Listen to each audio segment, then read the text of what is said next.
कार्तिक कृष्ण चतुर्दशी का दिन नरक चतुर्दशी का पर्व माना गया है। इस दिन नरक से मुक्ति पाने के लिए प्रातःकाल तेल लगाने के पश्चात जल से स्नान करना चाहिए। इस दिन शाम को यमराज के लिए दीपदान करना चाहिए। कहा जाता है कि इसी दिन भगवान श्री कृष्ण जी ने नरकासुर नामक दैत्य का संहार किया था। प्राचीन समय में रंतदेव नामक राजा था। वह पहले जन्म में धर्मात्मा व दानी था। उसी पूर्ववत कर्मों से इस जन्म में भी राजा ने अपार धन आदि देकर सत्कर्म किए। जब उसका अंत समय आया तब यमराज के दूत उन्हें लेने आए। बार बार राजा को लाल लाल आंखें निकालकर कह रहे थे, राजन नरक में चलो, तुम्हें वहीं चलना पड़ेगा।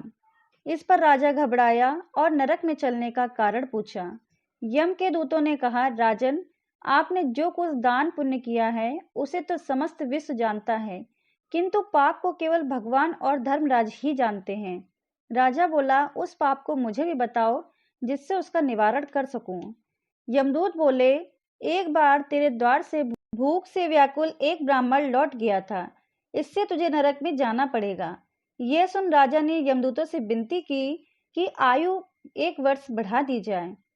इस विषय को दूतों ने बिना सोचे विचार किए स्वीकार कर लिया और राजा की आयु 1 वर्ष बढ़ा दी गई।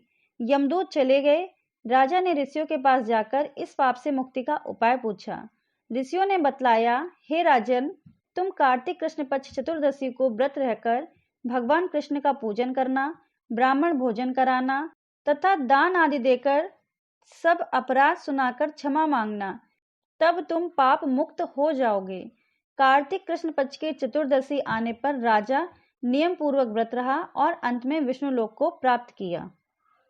अगर आपको ये वीडियो पसंद आई तो प्लीज़ हमारे चैनल को लाइक करिए, सब्सक्राइब करिए और शेयर करिए। धन्यवाद भक्तों।